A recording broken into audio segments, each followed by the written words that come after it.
Samedi 7 septembre, l'église de Jérusalem s'est réunie dans la basilique des Nations à Gethsémani pour accueillir l'invitation du pape François à prier ensemble pour la paix. Les reliques de Don Bosco sont arrivées en Terre Sainte. Des centaines de personnes ont accueilli le saint à son arrivée à Jérusalem.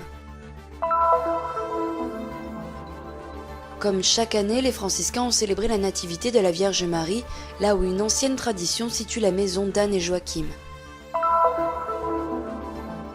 De Bethléem à l'Italie, le voyage d'un groupe de travailleurs sociaux de la ville palestinienne afin de rencontrer des Italiens qui œuvrent dans le même secteur. Une façon aussi pour consolider une grande amitié.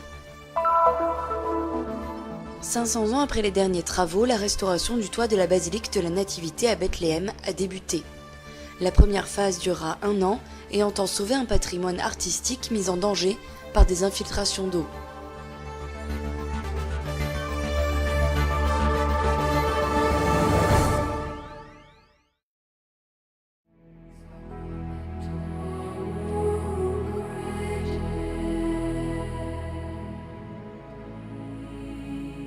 Elles ont été répétées et réécoutées en arabe, en anglais, en italien, les paroles du pape François, son appel à la paix contre la guerre et contre toute violence. L'église de Jérusalem s'est recueillie dans la basilique des Nations à Gethsémani, là où l'on fait mémoire de la prière de Jésus au soir du jeudi saint, de son invitation à veiller et prier. Les fidèles ont veillé et prié eux aussi, aux côtés du patriarche et des évêques de l'église latine, du curé franciscain de Jérusalem, des frères de la custodie de Terre Sainte, du nonce et délégués apostoliques, et des représentants des nombreuses autres églises de la ville, des coptes syriaques. Chrétiens locaux et pèlerins, mais aussi des hommes et des femmes présents sur place pour le travail, un volontariat, les études ou leur vocation religieuse. Ils étaient nombreux à s'unir pour la paix. Dans la basilique, les lectures, les chants et la prière se sont alternés.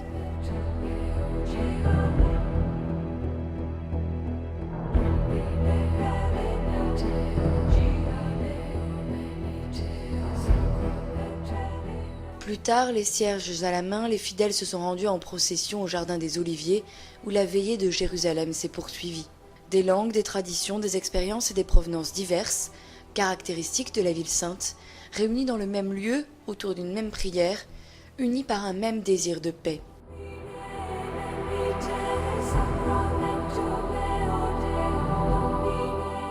Une prière qui ne s'arrête pas ici, a rappelé le père Firas, curé de Jérusalem, mais nous continuons à prier, à demander la paix en Syrie, au Liban, en Égypte, en Irak et en Terre Sainte.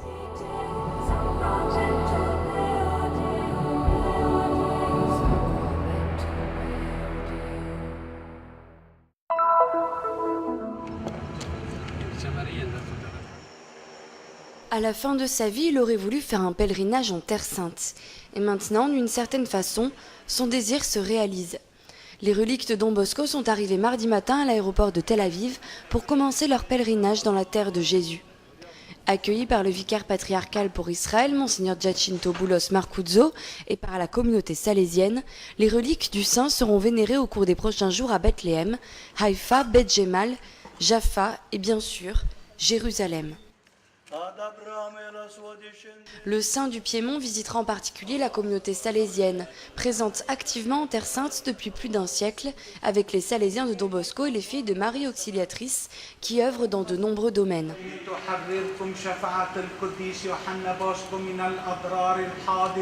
Dans l'après-midi, l'urne contenant les reliques de Don Bosco a été accueillie dans la ville sainte après le passage par les autorités. Elle a fait son entrée officielle par la porte de Jaffa à 18h. C'est de là, à quelques pas du patriarcat latin, qu'est partie une procession emmenée par le vicaire patriarcal, Monseigneur William Chomali, qui dans la concathédrale a ensuite présidé la prière des vêpres, en présence du nonce apostolique et des autres autorités ecclésiales. Un moment de prière intense au cours duquel la situation dramatique au Moyen-Orient n'a pas été oubliée, de l'Égypte à la Syrie. Et pendant quelques jours, les chrétiens de Terre Sainte pourront adresser personnellement leurs prières pour la paix à Don Bosco.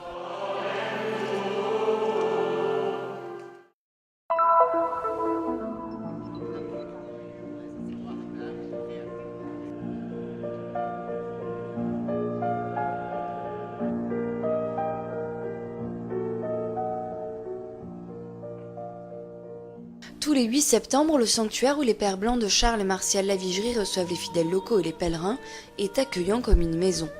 Et effectivement, selon la tradition, il s'agit bel et bien d'une maison, celle d'Anne et Joachim, et donc celle où serait née la Vierge Marie. Dès le XVIIe siècle, les frères de la Custodie de Terre Sainte peuvent célébrer la fête de l'Immaculée Conception et celle de la Nativité de la Vierge en un lieu où, selon le protévangile de Jacques, se trouvait donc la maison de Sainte-Anne. Et c'est précisément à la mère de Marie qu'est consacrée l'église croisée qui s'élève près de la piscine probatique où Jésus guérit le paralytique. La célébration a débuté par la procession jusqu'au lieu où l'on garde la mémoire de la Vierge, dans la crypte.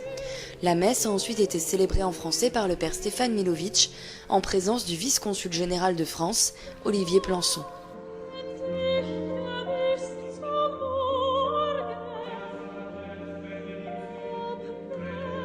In questo luogo, sin dal XVII secolo, i frati sono sempre venuti in pellegrinazione ogni anno. En ce lieu, depuis le XVIIe siècle, les frères sont venus chaque année en pèlerinage pour célébrer cette fête mariale, même pendant la période au cours de laquelle Sainte Anne était une école coranique, car dans l'islam aussi, Marie est très vénérée.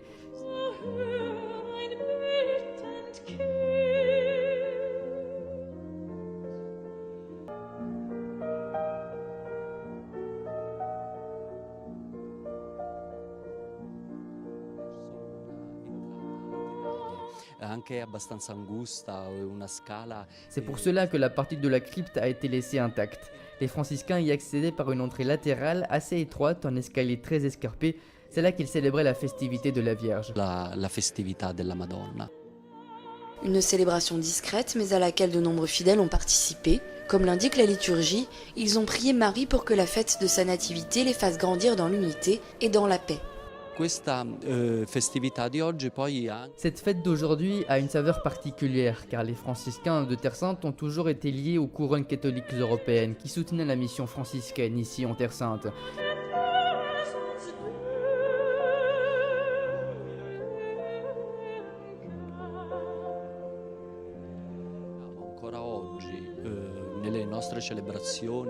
Et cela continue encore aujourd'hui dans nos célébrations régulées par le statu quo à célébrer une Eucharistie annuelle à l'occasion de la fête nationale de l'État comme l'Espagne, l'Italie, la Belgique et les autres nations catholiques qui au cours des siècles ont toujours soutenu notre mission. Il Belgio, tutte queste nazioni cattoliche, le quali nel corso degli anni hanno sempre... Aujourd'hui, nous célébrons ici la Nativité de Marie en dédiant cette Eucharistie à la nation française. Questa festività di Maria, dedicando questa Eucaristia alla nazione francese.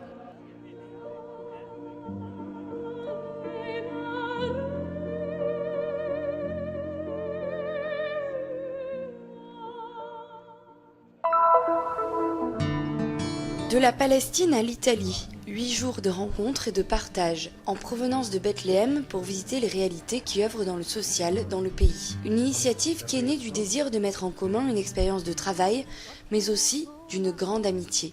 Le projet est né grâce à des personnes qui réalisent le même travail, qui partagent les mêmes préoccupations et qui avaient le désir de se retrouver. L'occasion a été donnée par une initiative promue par nos amis de Foggia avec la région des Pouilles il y a quelques années pour apporter leur soutien à des œuvres à Bethléem. Dès le premier voyage, nous nous sommes rencontrés, une forte amitié est née. Les moments de rencontre ont été nombreux au cours de ces années entre l'Italie et Bethléem. C'est une association italienne, Sainte Catherine de Sienne, qui réunit ces travailleurs du social. Dans chaque endroit, nous avons rencontré des communautés qui nous attendaient. La surprise est allée croissant. Nous avons rencontré des personnes qui nous ont accueillis de la même façon qu'ils accueillent les personnes avec qui elles travaillent. Avec Vincenzo Bellomo, un Italien qui vit et travaille depuis plusieurs années à Bethléem, 6 autres personnes ont participé au voyage.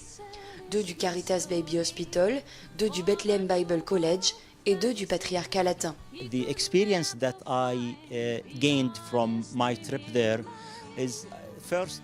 En ce qui concerne l'expérience de ce voyage, avant tout j'ai pu voir à quel point les personnes là-bas s'intéressent aux chrétiens en Palestine et en Terre Sainte. Et puis nous avons vu leur travail et cela nous a véritablement encouragés. Their work there and this really encouraged me. Malgré les différences qui existent entre nous, Nous sommes deux peuples différents, avec des cultures différentes, des idées et des façons de penser différentes. Nous avons vu ces différences comme une opportunité pour nous. Cela nous a aidés à nous regarder nous-mêmes, à observer la façon dont nous travaillons, à nous demander si nous travaillons de la bonne manière. Cela a donc été important de voir notre travail par les yeux d'autres personnes.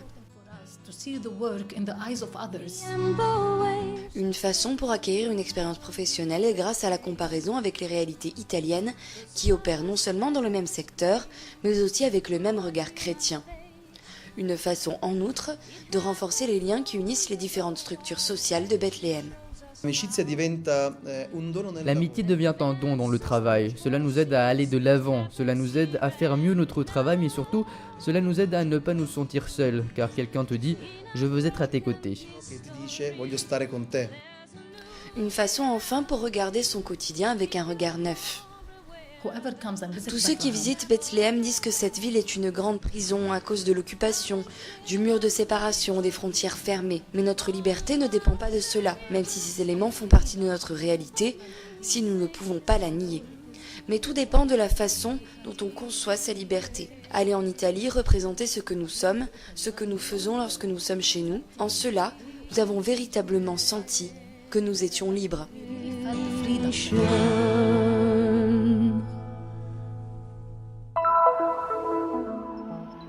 500 ans après les derniers travaux, la restauration du toit de la basilique de la Nativité de Bethléem débutera en septembre. La première phase durera 1 an et aura pour objectif la conservation du patrimoine artistique du lieu, mis en danger par des infiltrations d'eau. Le toit de la basilique de la Nativité est très beau, mais il a 500 ans et l'âge se ressent pour ainsi dire. Il a besoin d'être complètement restauré. Même si la structure portante est encore solide, tout le reste est détérioré. Il pleut à l'intérieur, l'eau et l'humidité sont en train d'abîmer les mosaïques. L'initiative a été lancée il y a 3 ans grâce à l'autorité palestinienne. Un accord a été signé lundi entre les représentants du gouvernement du président Abbas et ceux des 3 églises, gréco-orthodoxes, arméniennes et catholiques, qui se partagent la nativité. Une déclaration d'intention commune entre personnes de religions différentes, dont l'intérêt est de sauvegarder un des symboles les plus importants pour les Palestiniens et pour la foi chrétienne. Le fait que l'autorité palestinienne ait pris cet engagement est une magnifique expression de cet intérêt commun qui unit tous les croyants en Dieu au-delà des différences.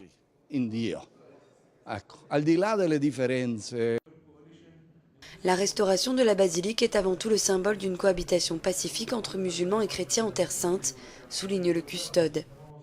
Le Moyen-Orient est à feu et à sang. Nous voyons des mosquées, des églises détruites. Nous voyons sous nos yeux ce qui semble être une guerre entre factions religieuses, même si nous savons que ce n'est pas le cas. Ici, nous voyons un exemple qui est complètement différent. Nous voyons des chrétiens et des musulmans qui s'unissent pour restaurer un monument qui appartient à tous, même si c'est un monument chrétien. C'est une entreprise italienne, la Piacenti, spécialisée dans la restauration des monuments anciens, qui mènera les travaux dès la mi-septembre. La première préoccupation des experts sera de préserver la beauté originelle de l'église. Questa chiesa ha 1700 anni dalle origini. Ce n'ha 2000, 2000. Cette église a 1700 ans depuis ses origines. Elle en a 2000 si on considère la grotte. Et tous les signes de l'histoire sont, dit-on, historicisés. Ils font partie de son histoire. Nous aussi, ce que nous ferons sera de tenter d'être le plus neutre possible pour faire remarquer le moins possible la différence au niveau de l'impact esthétique. L'impatto perlomeno estetico, di non far vedere l'intervento, farlo vedere il meno possibile. L'autre objectif sera de déranger le moins possible les visites de pèlerins et de touristes qui reviennent en grand nombre à Bethléem avec l'amélioration de la sécurité dans les territoires palestiniens.